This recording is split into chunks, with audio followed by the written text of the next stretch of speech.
নমস্কার বন্ধুরা, আমি টুসিস কিচেনে সবাইকে সাদর আমন্ত্রণ জানিয়ে শুরু করছি আজকের রেসিপি। আজ আমি ক্ষীরের মতন স্বাদের ফিরনি আপনাদের সাথে শেয়ার করব।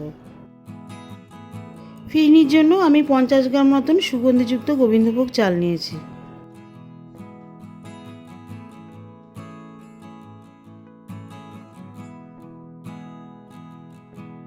চালটাকে প্রথমে জল দিয়ে ভালো করে ধুয়ে নেব।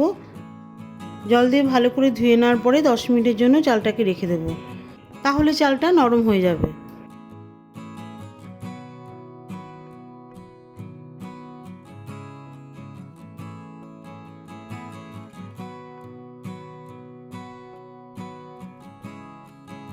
এবারে একটি মিক্সিতে 10-11টার মতন গোটা কাজু বাদাম দিয়ে দেবো। এর মধ্যে হাফ কাপ মতন উষ্ণ গরম দুধ দিয়ে ঘন পেস্ট তৈরি করে নেব।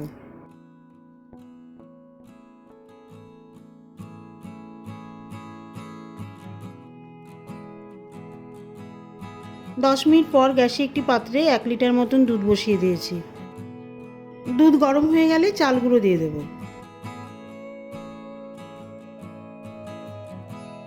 চাল গুঁড়ো দিয়ে দেওয়ার পরে 2 মিনিট ধরে দুধের মধ্যে ফোটাতে থাকবো। দুধ ফুটিয়ে খুব একটা বেশি ঘন করার দরকার নেই, কারণ সব শেষে চাল আর দুধ পুরোপুরি মিশে ঘন হয়ে যাবে।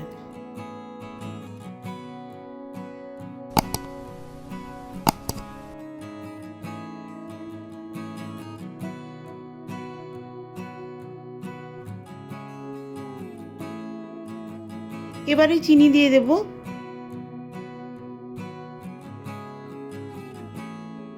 আমি 160 গ্রাম মতন চিনি দিয়েছি। চিনির পরিমাণটা যে যেমন মিষ্টি পছন্দ করেন সেই পরিমাণ অনুযায়ী দেবেন।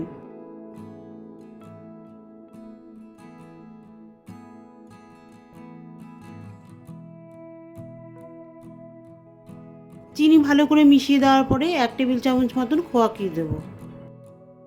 খোয়া ক্ষীর দিলে ফিরনিটা খেতে পুরো ক্ষীরের মতো লাগবে।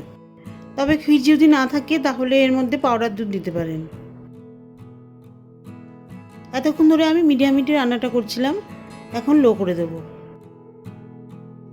খোয়া ক্ষীর ভালো করে মিশিয়ে দেওয়ার পরে এর মধ্যে দুধে মেশানো কাজু বাদামের পেস্ট দিয়ে দেব।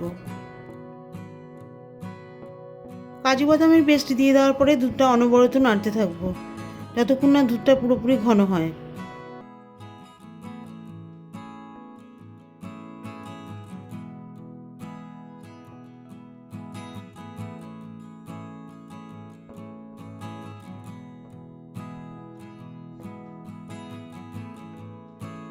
এবারে দিয়ে দিচ্ছি কিশমিশ, এর সাথে 1 চিমটি মতন জাফরান দিয়ে দিচ্ছি। জাফরান দিলে ফিরনির মধ্যে খুব সুন্দর একটা গন্ধ আসবে।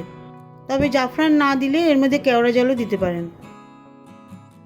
জাফরান দিয়ে দেওয়ার পরে লো হিটে আবারও 5 মিনিট ধরে ফুটিয়ে নেব।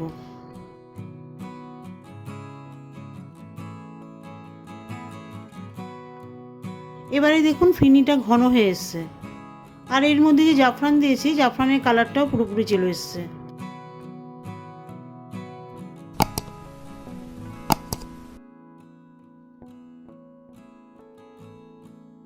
সবশেষে এর মধ্যে হাফ চা চামচ মতন এলাচের গুঁড়ো মিশিয়ে দেবো।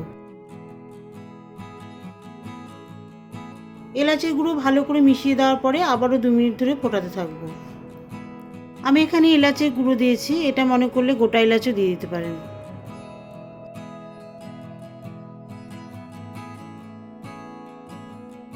ফিরনি পুরোপুরি হয়ে গেছে, এবারে গ্যাস অফ করে দেবো। গ্যাস অফ করে দেওয়ার পরে আবারও কিছুক্ষণ ফিরনি ভালো করে নাড়তে থাকবো, তাহলে এর উপরে সর পড়বে না।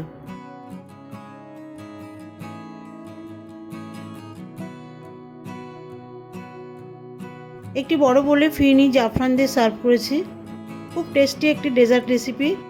দুপুর হোক বা রাত যে কোনো সময় খেতে পারেন। দেখা হবে পরবর্তী ভিডিওতে নতুন কোনো রেসিপি নিয়ে। ভালো থাকবেন, সুস্থ থাকবেন।